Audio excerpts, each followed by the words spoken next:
السلام علیکم ورحمۃ اللہ وبرکاتہ۔ الحمد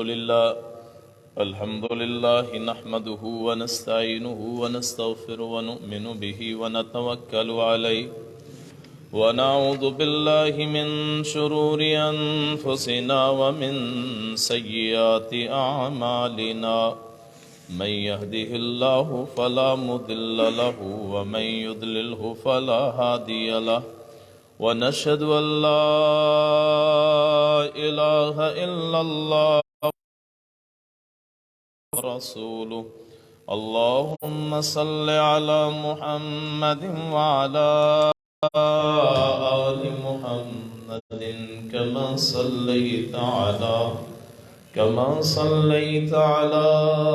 إبراهيم وعلى آل إبراهيم إنك حميد مجيد۔ اللهم بارك على محمد وعلى آل محمد كما باركت على إبراهيم وعلى آل إبراهيم إنك حميد مجيد۔ رب اشرح لي صدري ويسر لي أمري واحلل عقدة من لساني يفقهوا قولي، رب زدني علما، سبحانك لا علم لنا إلا ما علمتنا إنك أنت العليم الحكيم۔ أما بعد فإن خير الحديث كتاب الله، وخير الهدي هدي محمد صلى الله عليه وسلم، وشر الأمور محدثاتها، وكل محدثة بدعة، وكل بدعة ضلالة، وكل ضلالة في النار۔ أعوذ بالله السميع العليم من الشيطان الرجيم، بسم الله الرحمن الرحيم۔ سبحان الذي أسرى بعبده ليلا من المسجد الحرام إلى المسجد الأقصى الذي باركنا حوله لنريه من آياتنا إنه هو السميع البصير۔ صدق الله العظيم، صدق رسول الله۔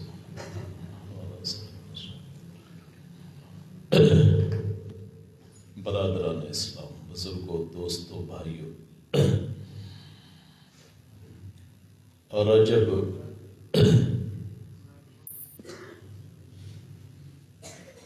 حرمت والے مہینوں میں سے شروع سے ہی بابرکت اور حرمت والا مہینہ۔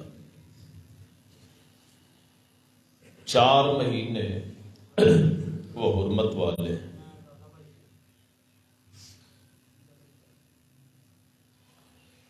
3 مہینے اکٹھے، ذوالقعدہ، ذوالحج اور محرم، اور یہ علیحدہ مہینہ رجب۔ رجب میں اللہ کے پاک پیغمبر صلی اللہ علیہ وسلم کو معراج جیسے فخر اور معجزے سے نوازا گیا۔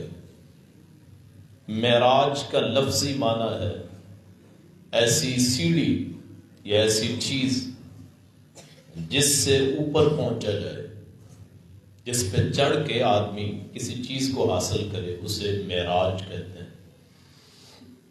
چڑھنے والی چیز۔ اس کو اسراء بھی کہتے ہیں۔ اسراء کا لفظی معنی ہے رات کو چلنا، اور جسم کے ساتھ چلنا۔ دو لفظ اس میں استعمال ہوتے ہیں، ایک اسراء اور ایک سرا۔ دونوں کا معنی ہی رات کو چلنا ہے جسم کے ساتھ۔ 53 سال کی جب عمر ہوئی نبی کائنات فخر موجودات صلی اللہ علیہ وسلم کی، یا اس سے کچھ کم 52 سال، جبکہ آپ کے چچا ابو طالب، آپ کے سارے بزرگ تقریباً، اور آپ کی زوجہ حضرت خدیجہ الکبریٰ رضی اللہ تعالی عنہا وہ فوت ہو گئی تھی۔ جب تک یہ دونوں اشخاص رہے، ابو طالب بھی اور حضرت خدیجہ بھی، اس وقت تک آپ کا دفاع ہوتا رہا۔ مالی طور پہ حضرت خدیجہ اور سرپرست کے طور پہ حضرت ابو طالب۔ ہم اس بحث میں نہیں پڑھتے کہ ابو طالب کافر ہیں یا مسلمان۔ یہ جنت دوزخ کے فیصلے اللہ کے پاس، اس بحث میں پڑھنا ہی نہیں چاہیے۔ کوئی یہ پوچھے کہ نبی کائنات صلی اللہ علیہ وسلم کے والدین، ان کے بارے میں کیا ہے، تو یہ انتہائی نامعقول سوال ہے۔ ان سے ہمارا تعلق نہیں ہے، کسی کے ایمان لانے، کسی کے کفر کرنے سے۔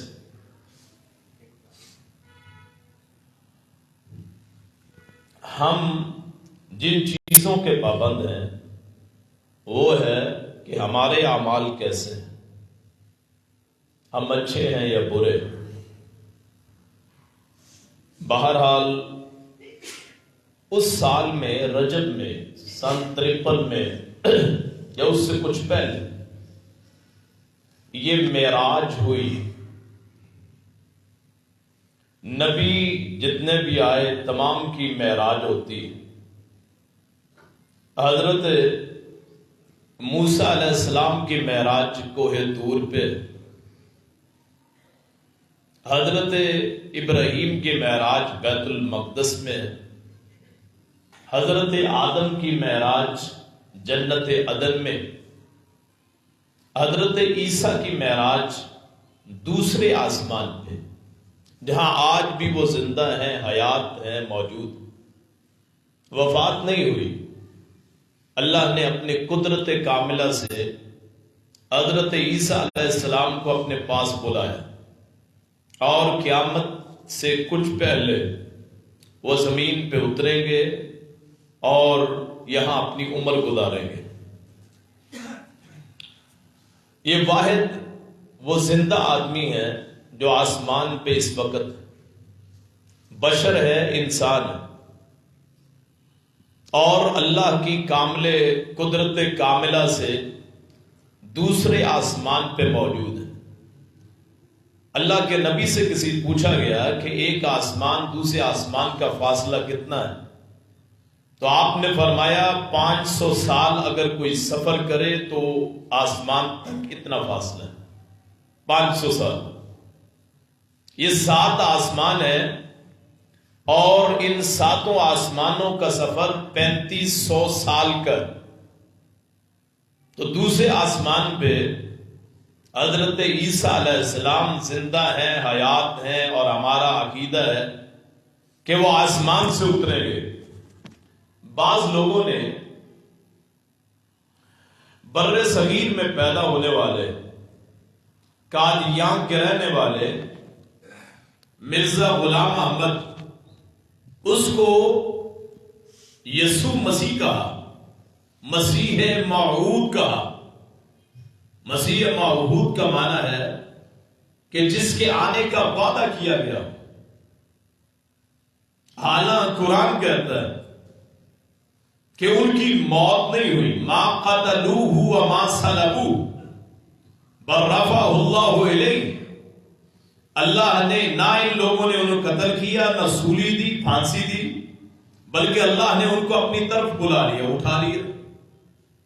تو القریب انشاءاللہ دجال کے فتنے کے وقت جب اس کا مقابلہ نہیں ہوگا تو حضرت عیسیٰ علیہ السلام کو اللہ کریم دمشق میں اتاریں گے، مشرقی منارہ کے پاس فرشتے انہیں لے کے آئیں گے، وہ فرشتوں کے پروں پہ دونوں ہاتھ رکھے ہوئے نیچے اتریں گے، اور رسول اللہ نے فرمایا صلی اللہ علیہ وسلم ایسے معلوم ہوگا جب وہ سر جھکائیں گے تو جیسے غسل کر کے آئے ہیں موتیوں کی طرح پانی ان کے سر سے گرے گا، ننگے سر تشریف لائیں گے، بال ان کے ہوں گے۔ تو معراج النبی جو ہے یہ اللہ کے رسول کی شان ہے کہ آپ کو وہاں بلایا گیا جہاں کسی نبی، کسی بشر، کسی فرشتے کا بھی گزر نہیں ہے۔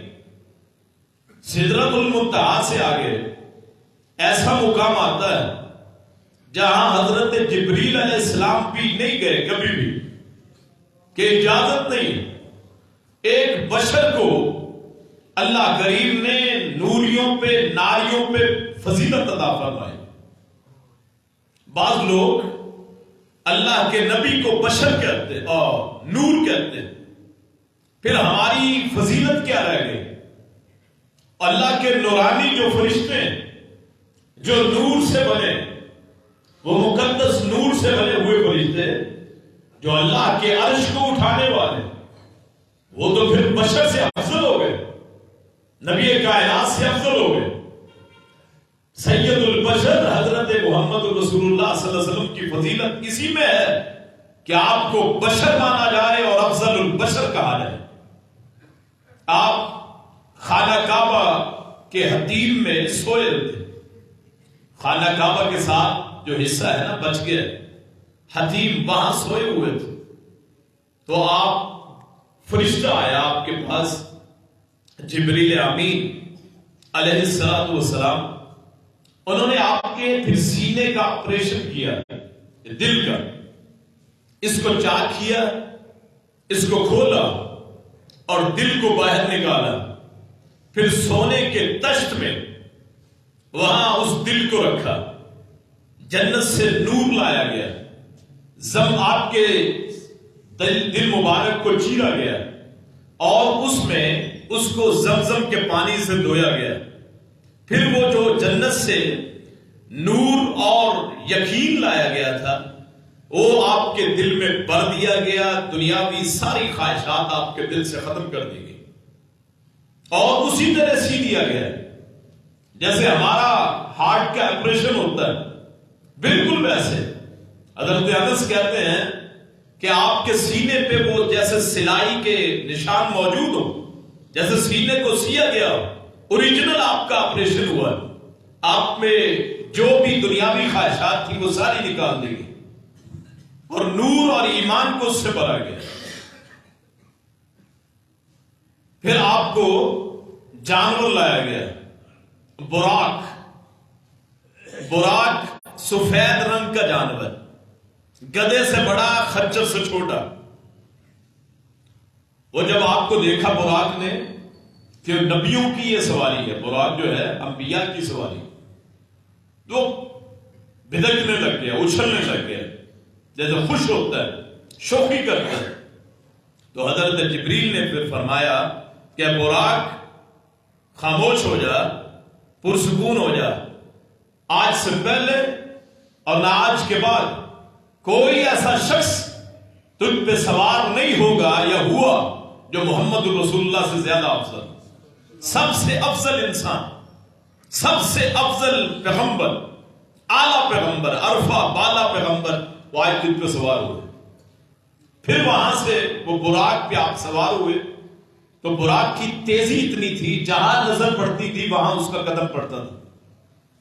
وہاں پھر آپ کو بیت المقدس لایا گیا، اس دور میں 1 مہینے کا سفر ہوتا تھا مکے سے بیت المقدس۔ تو وہاں راستے میں آپ نے پھر ایک قافلہ بھی دیکھا، اونٹوں کا قافلہ قریش کا۔ وہاں سے آپ پھر بیت المقدس میں اترے اور وہاں پھر جہاں انبیاء اپنی سواری کو باندھتے ہیں براق کو وہاں باندھ دیا گیا۔ راستے میں آپ نے دیکھا حضرت موسیٰ علیہ السلام اپنی قبر میں نماز پڑھ رہے ہیں. یاد رکھیں جو معجزہ ہوتا ہے، معجزہ وہ دلیل کے طور پہ پیش نہیں کیا جا سکتا. دلیل تو بہت چھوٹی بات ہوتی ہے. معجزہ لفظی معنی کیا ہے؟ جو عقل کو عاجز کر دے، جہاں آپ کی عقل نہ پہنچ سکے. بعض لوگ پھر دلیل بنا لیتے ہیں، جی دیکھو جی قبر میں حضرت موسیٰ نماز پڑھ رہے تھے تو ایک وقت میں نماز بھی پڑھ رہے ہیں، پھر بیت المقدس میں آپ کے پیچھے بھی نماز پڑھی، پھر وہ تیسرے آسمان چھٹے آسمان پہ بھی ہیں. کیسے ہو سکتا ہے؟ تو سب سے بنیادی چیز یہ ہے کہ پہلی بات یہ سمجھ لیں کہ معجزے کو دلیل کے طور پہ پیش نہیں کیا جا سکتا.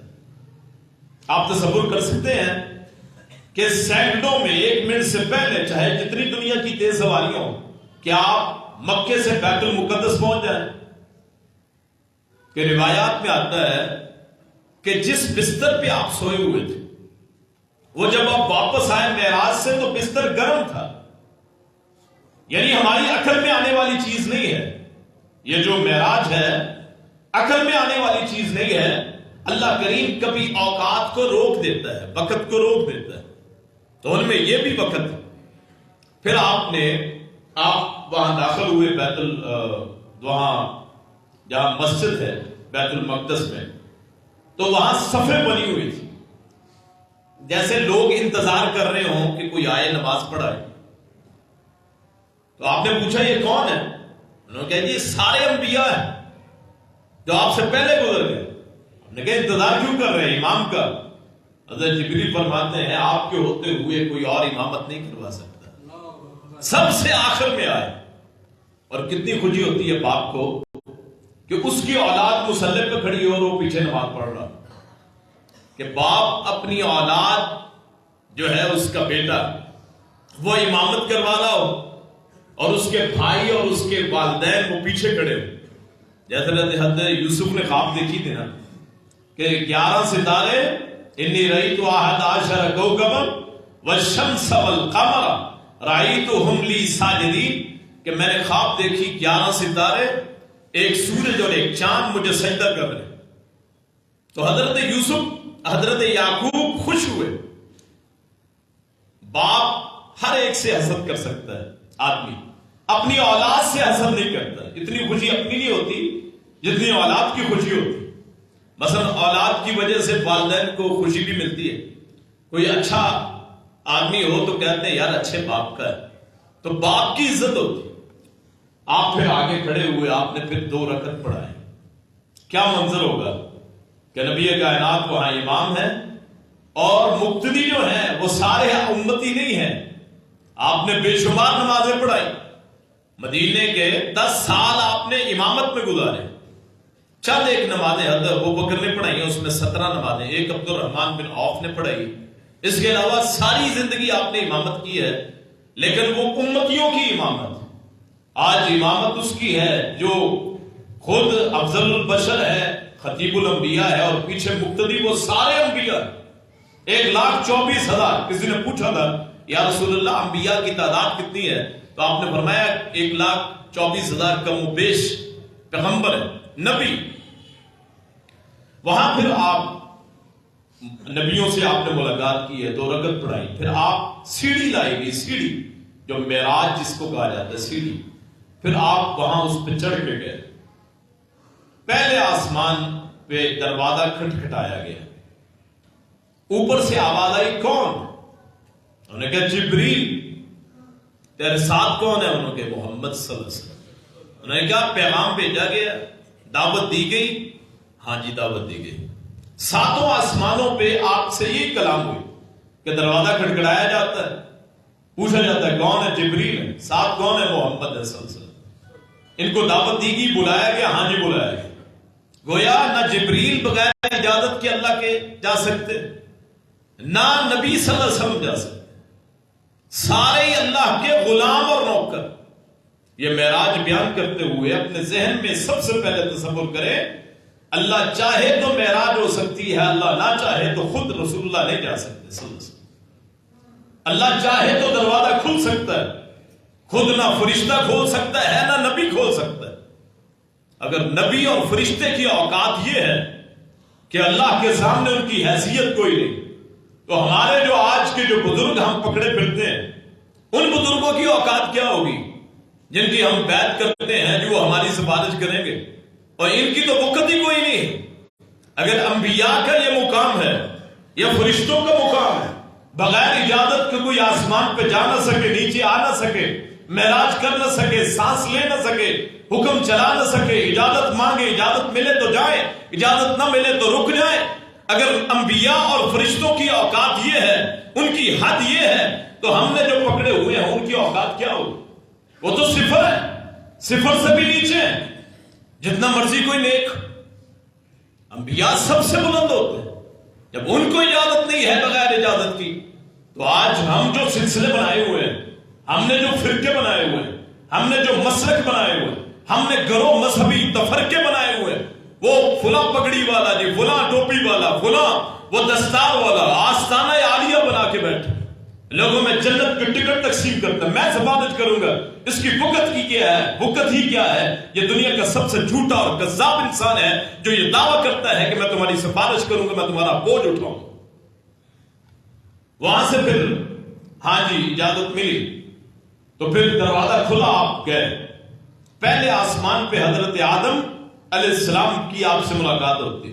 فرمایا ان کا یہ 60 ہاتھ یہاں سے لے کے یہاں تک بولتے ہیں، یہاں سے لے کے یہاں تک بازو ہاتھ اتنا کا تھا. 60 ہاتھ یہ تقریباً 1.5 فٹ کا ہوتا ہے.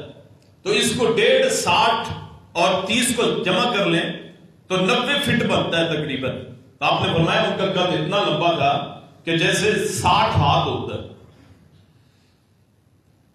تو پھر آپ نے دیکھا ان کے دائیں طرف اور بائیں طرف روحیں تھیں، روحیں چھوٹے چھوٹے، یہ سیاہ نقطے. پوچھا گیا کہ یہ کون ہے؟ وہ دائیں طرف دیکھتے ہیں تو ہنستے ہیں، مسکراتے ہیں، بائیں طرف دیکھتے ہیں تو روتے ہیں. انہوں نے کہا جی یہ ان کی اولاد ہے. جو دائیں طرف والی ہے جنتی ہیں، بائیں طرف والی دوزخی ہیں. اپنے جنتیوں کو دیکھتے ہیں تو باپ خوش ہوتا ہے، دوزخیوں کو دیکھتے ہیں کہ آگ پہ جلیں گے تو روتے ہیں. آپ اور میرے لیے ہمارا بابا آدم باہر ہوتا ہے. ہمارے کرتوت اچھے ہوں وہاں ہمارا بابا خوش ہوتا ہے. ہمارے اور آپ کے کرتوت اچھے نہ ہو تو وہاں روتا ہے. اور اس شخص سے بدتر کوئی آدمی نہیں ہے جس کی وجہ سے اس کے باپ کی آنکھوں میں آنسو آ جائے. اگر آپ کا باپ راضی نہیں ہے، رسول اللہ نے فرمایا جس کا باپ راضی اس کا رب راضی. ایک حدیث میں آتا ہے کہ اگر ماں باپ، صحابی نے پوچھا یا رسول اللہ اگر ظلم کرے تب بھی؟ فرمایا ہاں ظلم کرے تب بھی. باپ اور اولاد کا مقابلہ کیا ہے؟ اور حتیٰ کہ باپ کافر کیوں نہ ہو، احترام پھر بھی واجب ہے. اگر باپ مسلمان بھی نہیں ہے نا، ظلم کرتا ہے، مثلا ایک بیٹے کو حصہ زیادہ دیتا ہے، ایک کو کم دیتا ہے، ڈنڈی مارتا ہے باپ، کوئی مسئلہ نہیں. رزق کوئی باپ کے ہاتھ میں ہے؟ رزق تو اللہ کے ہاتھ میں ہے. میرا نصیب جب میں پیدا ہوا اللہ نے لکھ دیا. اگر میرا باپ مجھ پہ ظلم کرتا ہے، ایک بھائی کو نوازتا ہے یا بیٹیوں کو دیتا ہے، ایک فرق کرتا ہے، تو اللہ پکڑے گا. ہم کون ہوتے ہیں پکڑنے والے؟ رزق اللہ کے سپرد ہے. کتنے ہیں جن کے ماں باپ پہلے ہی فوت ہو جاتے ہیں، وہ پھر بھی پل جاتے ہیں. اللہ سب کچھ دیتا ہے. تو باپ اگر ظلم بھی کرے، ماں ظلم بھی کرے، آپ اس کا مقابلہ نہیں کر سکتے. تو دائیں ایسے عمل کریں کہ وہاں بیٹھا بابا آدم ہمارا باپ خوش، ہمارے لیے جنت آسان.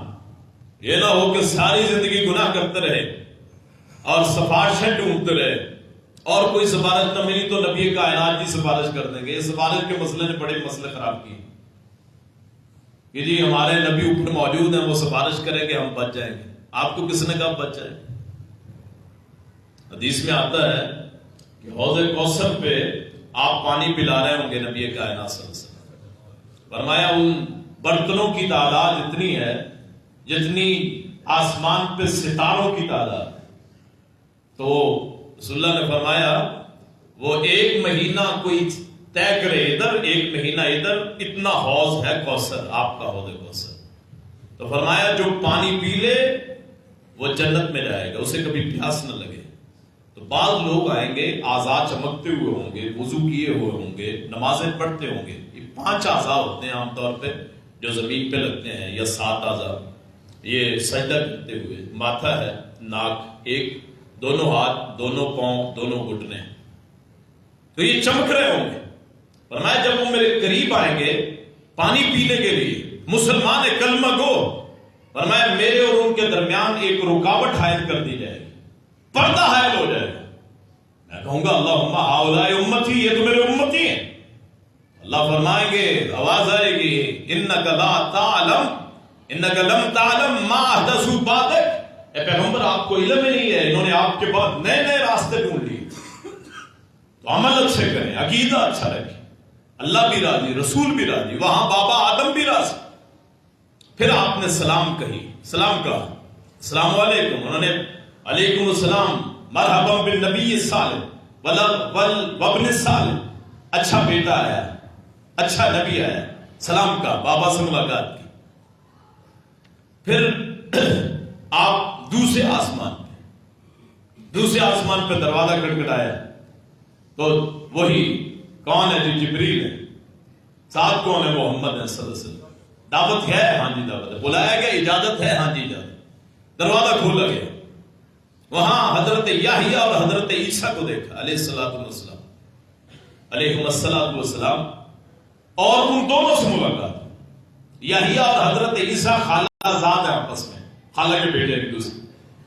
پھر ان سے ملاقات ہوئی، ان کو السلام علیکم ورحمۃ اللہ، وعلیکم السلام بالنبی الصالح والاخ الصالح، سلام ہو، وعلیکم السلام ہو، نیک نبی، نیک بھائی. آدم کہتے ہیں نیک بیٹا، یہ کہتے ہیں نیک بھائی. وہاں پھر آپ نے آگے پھر صورتیں بھی بیان کی ہیں کہ کس کی صورت کس سے ملتی. پھر تیسرے آسمان پہ دروازہ کھٹکھٹایا، دروازہ کھولا گیا، پوچھا گیا کون ہے؟ کہا جبریل ہے. ساتھ کون ہے؟ محمد رسول اللہ. اجازت ملی؟ ہاں جی اجازت ملی. دعوت ہوئی؟ ہاں جی. دروازہ کھولا گیا، وہاں حضرت یوسف علیہ السلام، ان سے ملاقات ہوتی. وہاں بھی السلام علیکم ورحمۃ اللہ، وعلیکم السلام بالنبی الصالح والاخ الصالح، سلام ہو تجھ پہ نیک نبی، نیک بھائی.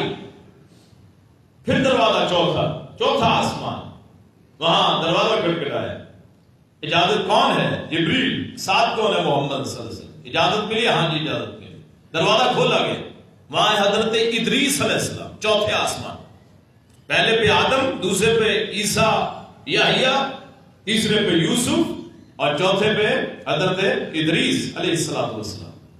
ان سے السلام علیکم، وعلیکم السلام بالنبی الصالح والاخ الصالح، نیک بھائی، نیک نبی، سلامتی.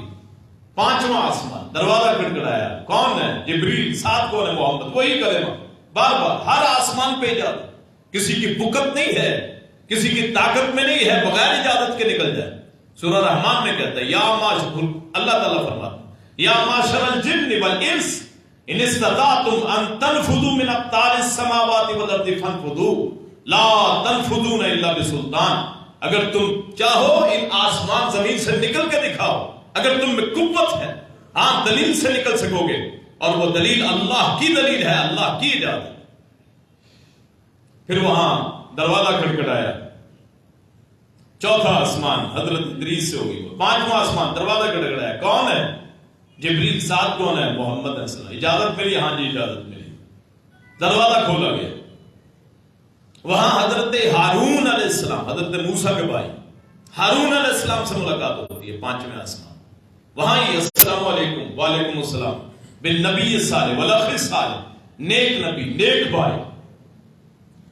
وہاں پھر چھٹا آسمان، دروازہ کھٹکھٹایا، کون ہے؟ جبریل. ساتھ کون ہے؟ محمد صلی اللہ علیہ وسلم. اجازت ملی؟ ہاں جی اجازت ملی.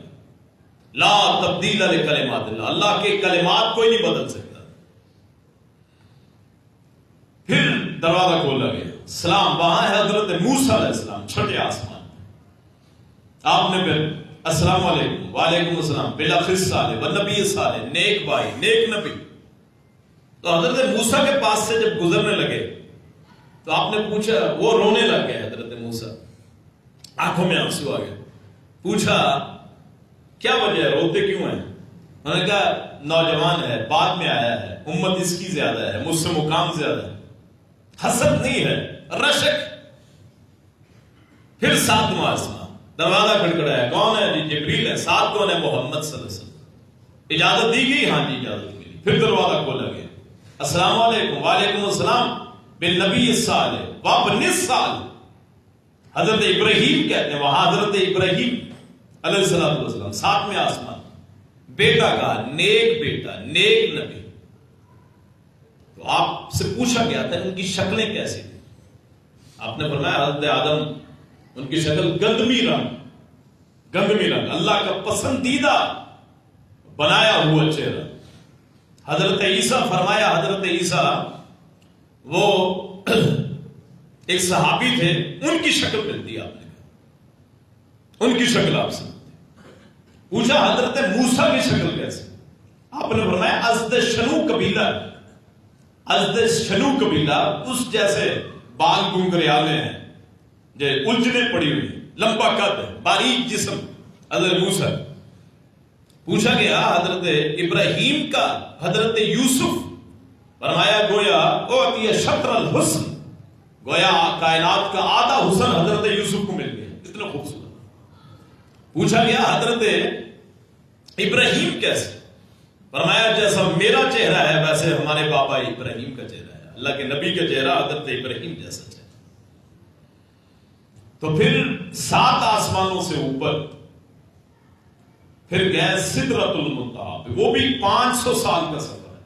آپ تصور کر سکتے ہیں رات کے کچھ حصے میں، یعنی یہ عقل میں آنے والی بات نہیں ہے، معجزہ عقل سے بالا ہوتا ہے، آپ سمجھ نہیں سکتے۔ ایسے ہی عذاب قبر ہوتا ہے، جیسے ہم عذاب قبر ہے نا، اس کے بارے میں ہم سوچ ہی سکتے ہیں، بس عقل وہاں پہنچ نہیں سکتی۔ قبر کے پاس سے گزرتے کوئی آواز نہیں آتی، حدیث میں آتا ہے کہ جانوروں کو آوازیں آتی ہیں عذاب قبر کی، وہ جو سلوک ہوتا ہے وہ قبر کھلی ہو جاتی ہے، مومن کی 70 ہاتھ تک، 40 ہاتھ تک قدر اور قبر کھلی ہو جاتی ہے، جنت کی کھڑکی کھل جاتی ہے، حالانکہ قبر تو اتنی ہوتی۔ اور فرمایا جو دوشی ہوتا ہے اللہ کے نافرمان، اس کی قبر تنگ ہو جاتی ہے، حتیٰ کہ ایک پسلی دوسری پسلی میں داخل ہو جاتی ہے، لیکن ہمیں دیکھنے میں ویسی محسوس ہوتی ہے، یہ عقل سے بالا کام۔ تو وہاں سدرۃ المنتہا جو ہے، اس کے جیسے آپ نے فرمایا ہاتھی کے کان ہوتے ہیں، ایسے پتے تھے اس کے، اور اس کا جو پھل تھا وہاں حجر، ایک علاقہ تھا حجر، آپ نے فرمایا ویسے وہاں کے مٹکے جیسے ہوتے ہیں نا، ویسا اس کا پھل تھا اس درخت کا، سدرۃ المنتہا۔ فرمایا اس پہ نور کی بارش ہوتی تھی، اور جب اس پہ نور کی بارش ہوتی تھی نا، فرمایا میں نے اس سے اچھا منظر کبھی کائنات میں نہیں دیکھا، کہ سدرۃ المنتہا پہ انوار کی بارش ہوتی ہے۔ سدرۃ المنتہا کا معنی کیا ہے؟ سدرہ کا معنی بیری، اور منتہا کا معنی جہاں انتہا ہوتی ہے۔ ہمارے جتنے اعمال ہیں سارے سدرۃ المنتہا پہ جاتے ہیں، پہلے آسمان سے گزر کے۔ دن میں عام طور پہ دو اوقات میں ہمارے اعمال اوپر جاتے ہیں، ایک عصر کے بعد اور ایک فجر کے بعد۔ یہ 2 نمازیں جو ہیں، عصر کو جو اس کو کہا جاتا ہے صلاۃ وسطیٰ، قرآن کہتا ہے کہ تم پہ نماز فرض کی گئی خاص طور پہ صلاۃ وسطیٰ، اس کی عبادت کرو۔ نبی کائنات نے فرمایا جس کی عصر کی نماز رہ گئی اس کا سارا کچھ ہی برباد ہو گیا، جس کی عصر نہیں، جس نے پڑھی اس کا زمانہ ہی برباد ہو گیا، آج نہیں پڑھی آج کا سارا بیکار ہو گیا، ہمیشہ نہیں پڑھتا تو ساری زندگی بیکار۔ فجر کی نماز آپ صبح اٹھیں اللہ کو یاد ہی نہ کریں، کیسے بنتے ہیں؟ تو ہندوؤں میں مسلمانوں میں فرق کیا ہے؟ مسلمان اور غیر مسلم میں فرق کیا ہے؟ کہ ہم بغیر نماز کے سو جائیں، بغیر نماز کے اٹھیں اور نعرے مارے محبت رسول کے، عشق رسول کے، میرے اور آپ کے لیے۔ ان باتوں پہ کوئی سبحان اللہ نہیں کہتا، ان باتوں پہ چہرے پہ خوف آتا ہے۔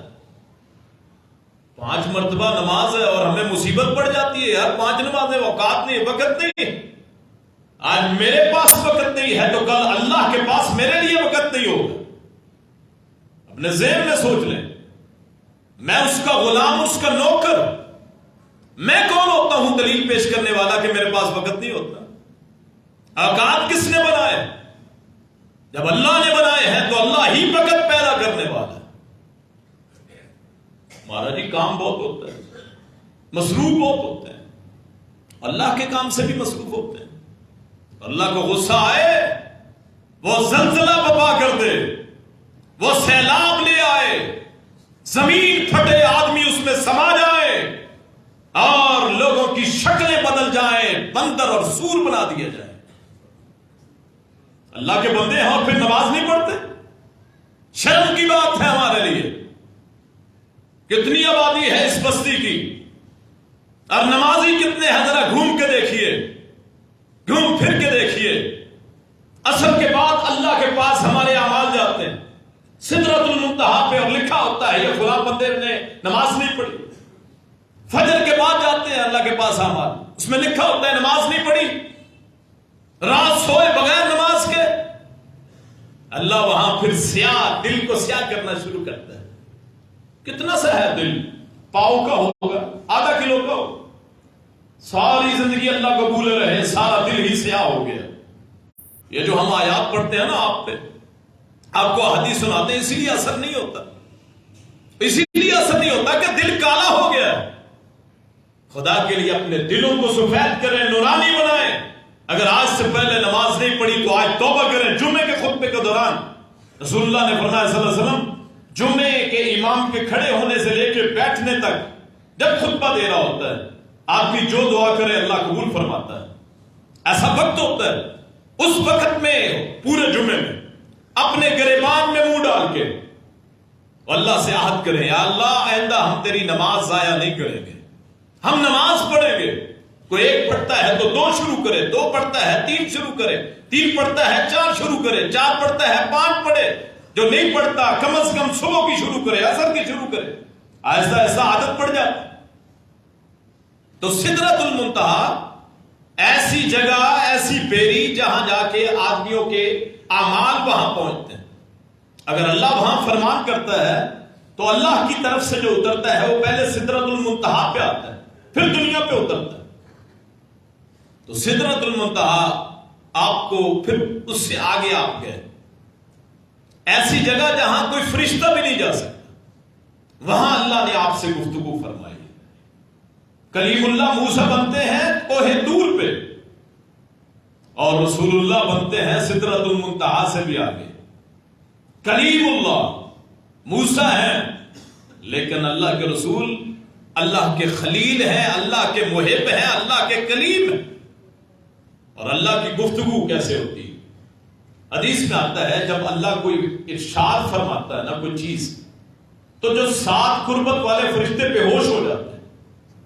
اتنا روب اور دبدبا ہے اللہ کی آواز میں، اتنا روب اور دبدبا ہے میں اور آپ برداشت نہیں کر سکتے.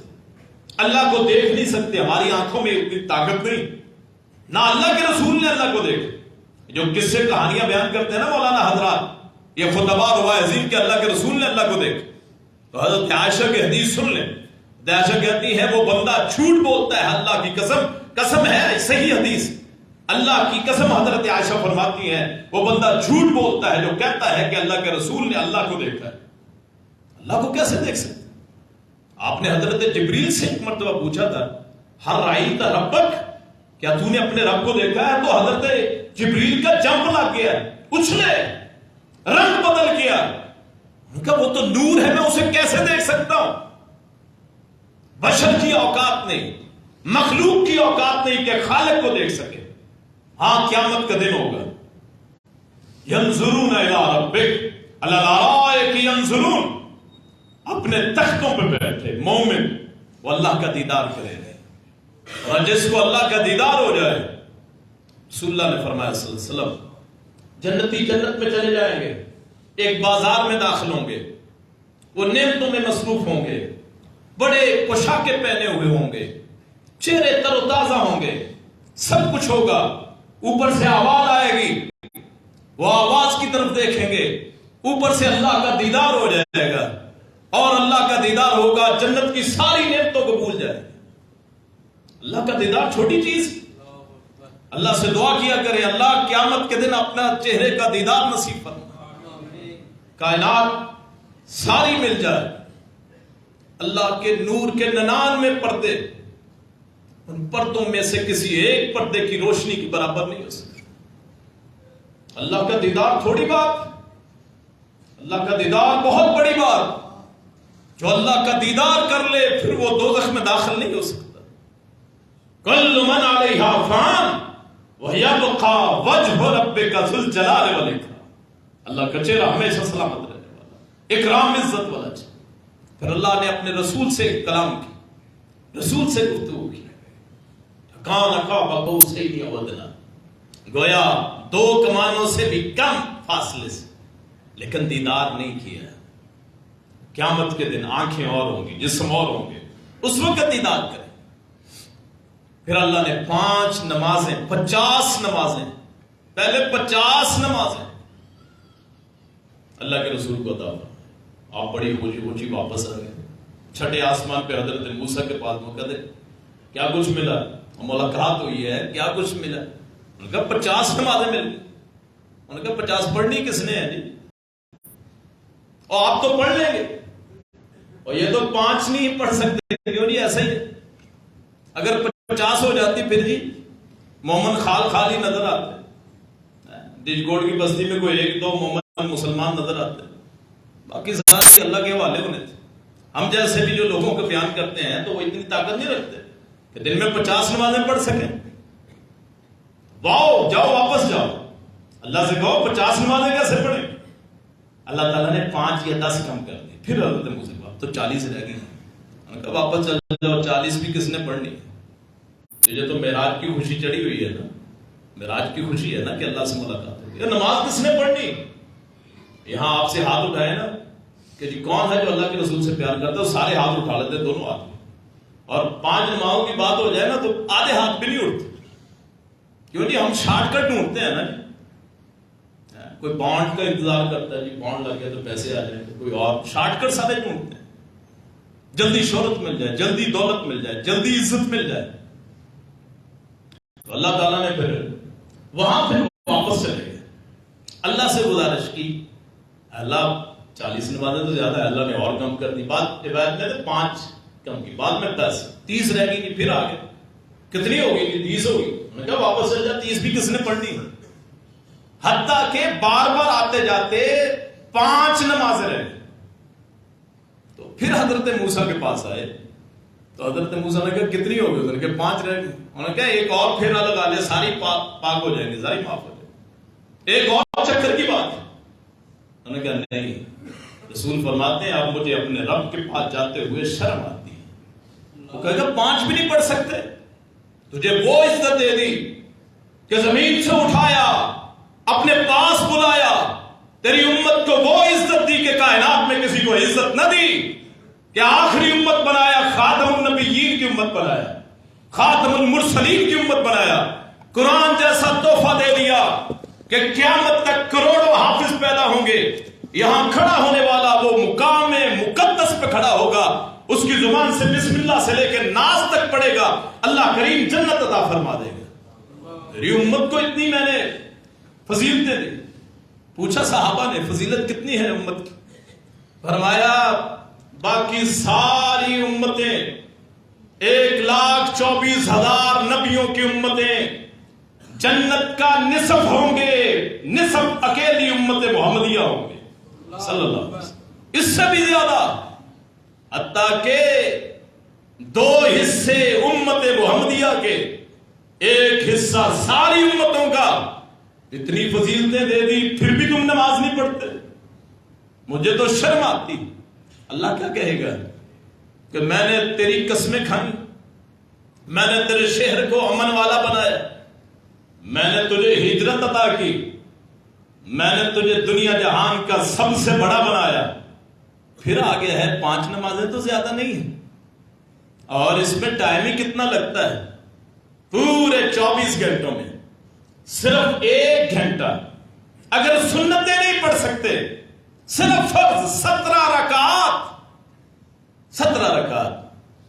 میں نے جیسے پہلے کہا، اگر آپ کے پاس ٹائم نہیں ہے اللہ کے لیے، قیامت کے دن اللہ کے پاس آپ کے لیے وقت نہیں ہوگا. من اعرض عن ذکری فإن له معیشة ضنکا ونحشره یوم القیامة اعمی قال رب لما حشرتنی اعمی وقد كنت بصیرا. وہاں اللہ اندھا کر کے اٹھائے گا، دنیا تنگ، موت تنگ، گرز مارتے ہوئے فرشتے دفن کرے، کفن اس کا جان کھینچیں، گرز مار مار کے اس کی روح کو بدبودار چادروں میں لپیٹا جائے. آسمان اسے قبول نہ کرے، زمین اسے قبول نہ کرے، مارتے مارتے اس کو آخر سجین میں رکھ دیا. یہ انجام ہے بے نماز کا، یہ انجام ہے بے نماز کا. اور 11ویں والی سرکار حضرت پیران پیر عبد القادر جیلانی رحمت اللہ علیہ، ان سے پوچھا گیا بے نمازی 11ویں والے میرے بھائی، ہم کسی سے اختلاف نہیں کرتے، ہر بندے کا اپنا عقیدہ ہے. اور 11ویں والی سرکار فرماتے ہیں کہ جو بے نماز ہو اس کو مسلمانوں کے قبرستان میں دفن بھی نہ کرو، اور جن کی آپ مانتے ہو ان کی تو مانو. یہاں رفع الیدین پہ جھگڑے، آمین پہ جھگڑے، کوئی کہتا ہاتھ یہاں مان لو، کوئی کہتا یہاں مان لو، پڑھو تو صحیح. اور نماز اللہ نے قبول کرنی ہے، یاد رکھیے، کسی مولوی کے فتوے کی کوئی حیثیت نہیں. آپ اور میرا فرض ہے جس مسجد میں وقت مل جائے، وہ احناف کی مسجد ہو، بریلویوں کی مسجد ہو، وہ دیوبندیوں کی مسجد ہو، اہل حدیثوں کی ہو، حتیٰ کہ شیعوں کی ہو، نماز فرض ہے، ہر وقت فرض ہے. 5 اوقات کھڑے ہو کے نہیں پڑھ سکتے، بیٹھ کے پڑھ لو، بیٹھ کے نہیں پڑھ سکتے لیٹ کے پڑھ لو، لیٹ کے نہیں پڑھ سکتے اشاروں سے پڑھ لو، ذمہ دارے میں ہے وہاں پڑھ لو، کھلاڑی ہے گراؤنڈ میں پڑھ لو، اسکول میں ملازمت ہے وہاں پڑھو. رسول اللہ فرمایا جعلت لی الارض مسجدا وطہورا، میرے لیے زمین کو مسجد اور پاکیزہ بنا دیا گیا. پانی نہیں ہے تیمم کر لو. کتنا وقت لگتا ہے؟ اگر تیمم پانی بھی نہیں ہے، مٹی بھی نہیں ہے، ویسے ہی پڑھ لو. ایک بندے کو شکایت ہے مثلا وہ پاک ہی نہیں ہوتا، قطرے آتے رہتے ہیں، ہوا خارج ہوتی ہے، اور مسئلہ ہے خون آتا رہتا ہے، تو اسی حالت میں پڑھ لو. جب ایک مرتبہ طہارت کر لی، وضو کر لیا، جو مرضی ہو.